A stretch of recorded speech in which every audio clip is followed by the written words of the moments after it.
La santoline qui fait un superbe petit buisson bas à odeur huile d'olive. Il y en a même certains qui trichent, qui font macérer les feuilles dans notre huile d'olive pour qu'elle ait davantage le goût d'huile d'olive un peu plus prononcé. Mais du coup c'est un goût de tapenade d'olive. C'est sympathique à grignoter. L'Emerocale Buttercup Palace.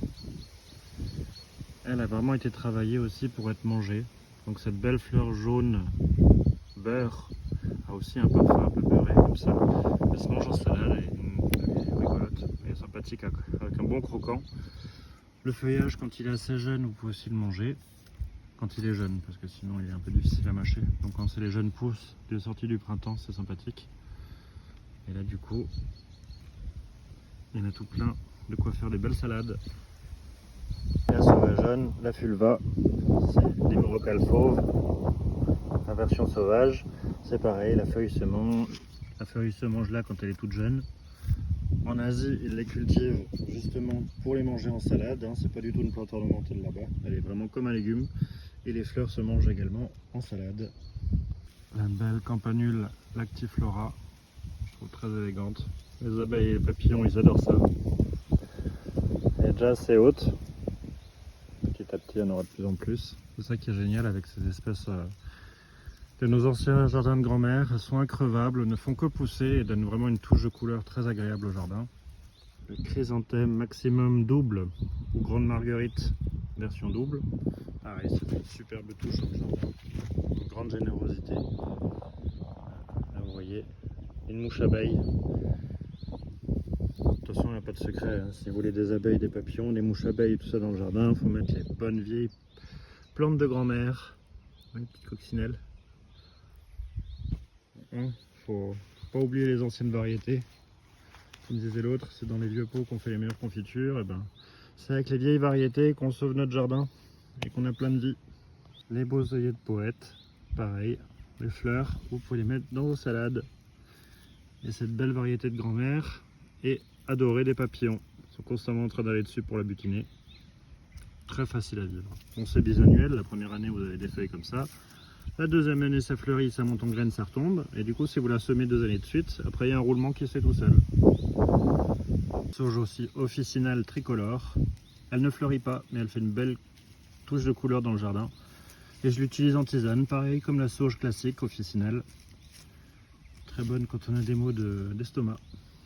La gastache anisée. Alors celle-là, elle a franchement un goût un peu d'anis et de mélange de réglisse.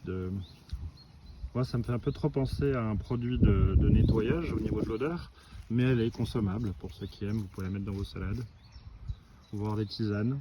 Moi, je suis pas fan de réglisse ni d'anis, donc moi, pas trop.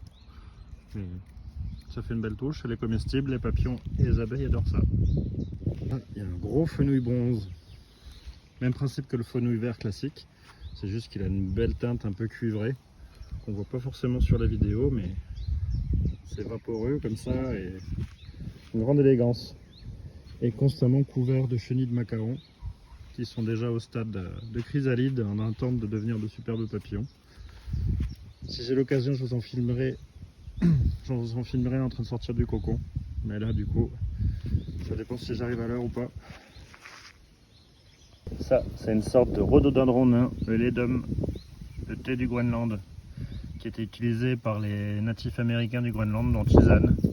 Pareil, apparemment très bon pour la santé. Et ça fait plein de petites fleurs, comme un mini rhododendron. Ça fait un petit buisson sympathique. Goyavier fraise, pour l'instant, il y a les fleurs. Bientôt tout ça, ça va se remplir de beaux petits fruits rouges qui sont un croisé à mi-chemin entre une fraise et une goyave dans la bouche. C'est vraiment très agréable, c'est rigolo. Ça croque sous la dent comme une sorte de cassis pour vous donner l'ambiance. C'est un buisson bas qui fait que de s'étaler et puis je commence à le marcoter un peu.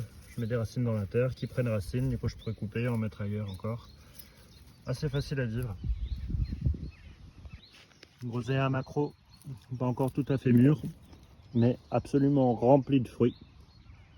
Encore une de ces anciennes variétés de nos grands-mères qui manque dans tous les jardins parce que c'est une telle facilité et une telle abondance.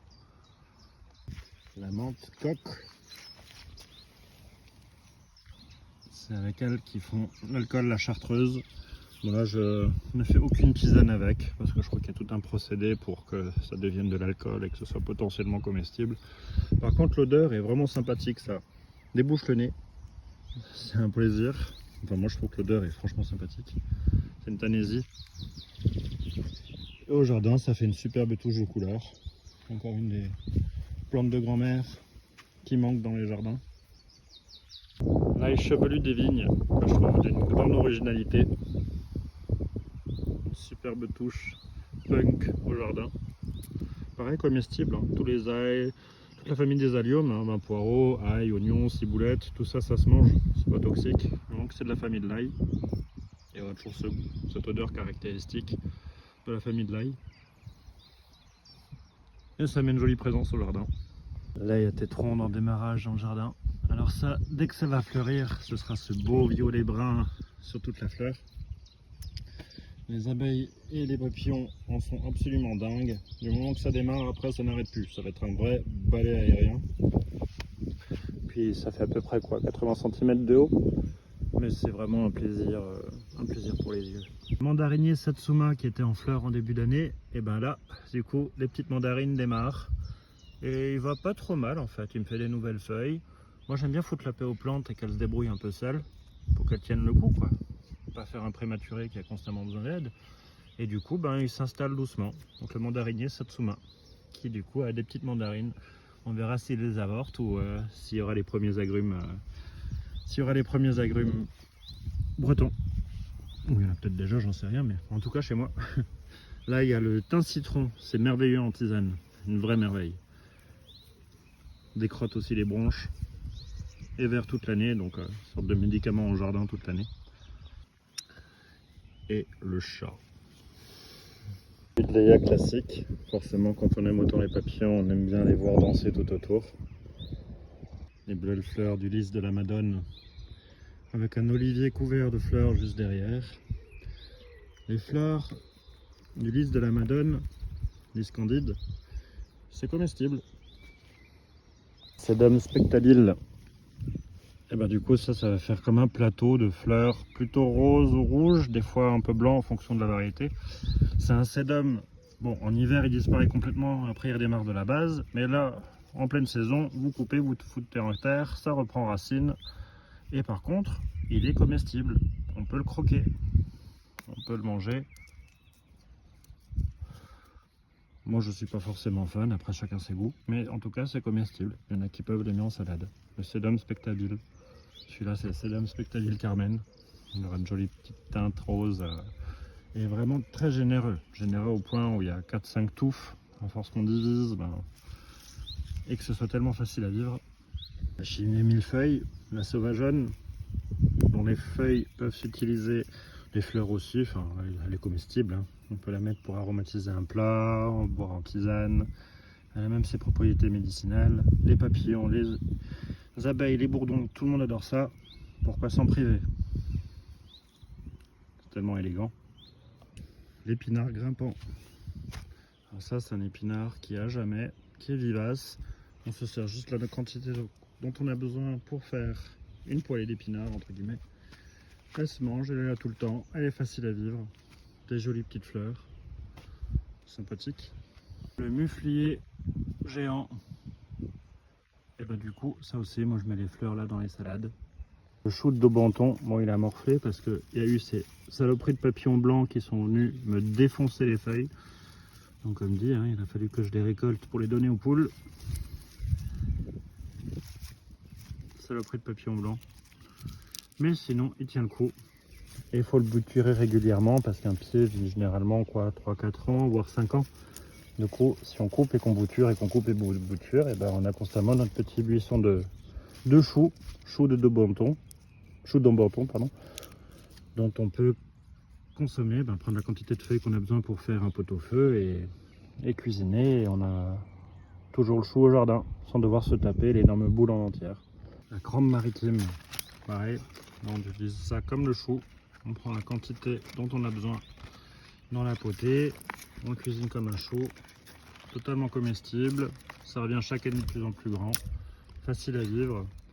Facile à trouver aussi chez les pépiniéristes, parce que vous ne pouvez pas la prélever dans la nature, mais vous la trouvez chez les pépiniéristes de manière assez facile, pas très cher. Et puis c'est un perpétuel quoi, il est au jardin tout le temps. La sauge ananas, elle a pris cher cet hiver avec le gel qui est venu la ratatiner jusqu'en bas, donc elle redémarre doucement, elle va faire des belles fleurs rouges pardon. Et on la boit en tisane, ou on peut la ciseler toute fine pour mettre dans les salades de fruits pour donner un petit goût d'ananas agréable. Encore une sauge officinale, une bicolore cette fois. La verveine citronnelle qui a disparu cet hiver et qui redémarre doucement. Après ça fait un bon gros buisson et quelle merveille de la boire en tisane. Et si on en boit régulièrement, c'est un antidépresseur naturel. Bien sûr il faut en boire tous les jours et puis ça fait pas de mal parce que c'est un goût tellement merveilleux, un peu de ricola bonbon. Moi j'en bois régulièrement et ça fait le plus grand bien. La verveine Hollywood Chewing Gum, pareil, il a disparu cet hiver pour revenir un peu timidement.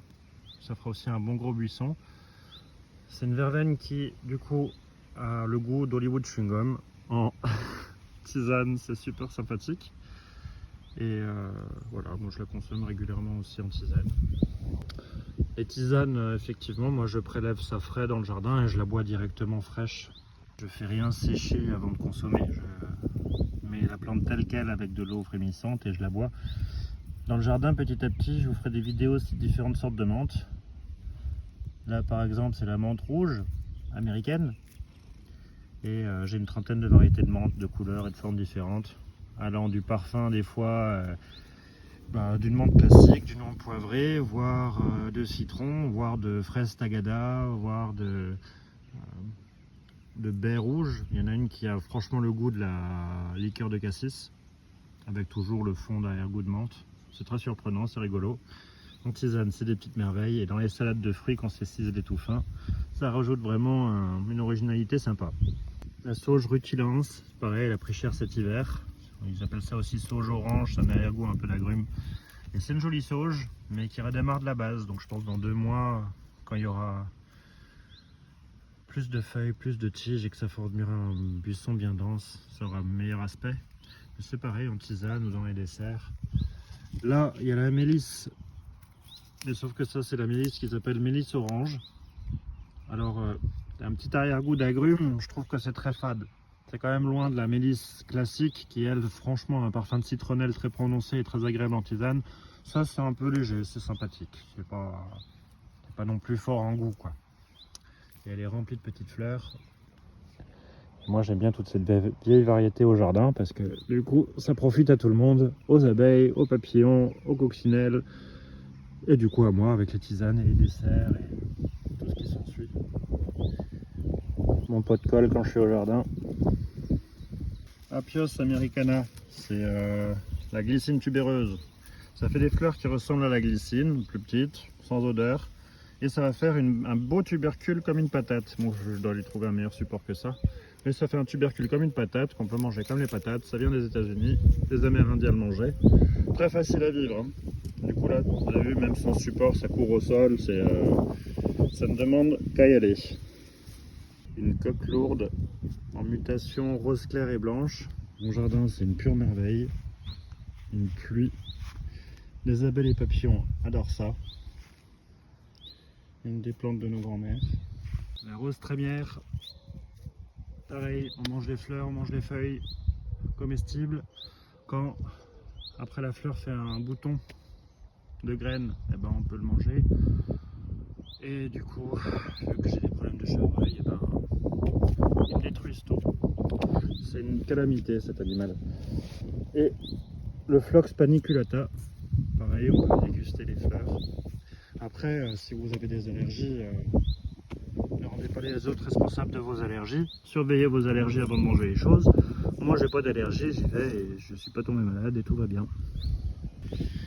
Campanule persicifolia ou à feuilles de pêcher. Ça les feuilles un peu quand même pêcher. C'est une merveille, un bonheur pour les papillons, pour les yeux, pour les abeilles. Et pas mal de campanules sont comestibles aussi. C'est pas toxique, ce qui fait que dans les salades c'est toujours rigolo de mettre une petite touche de bleu. Et là du coup il y a toutes les graines en préparation. Ça va être un envahissement général de Campagnole. Un régal pour l'année prochaine. Version bleue, version blanche.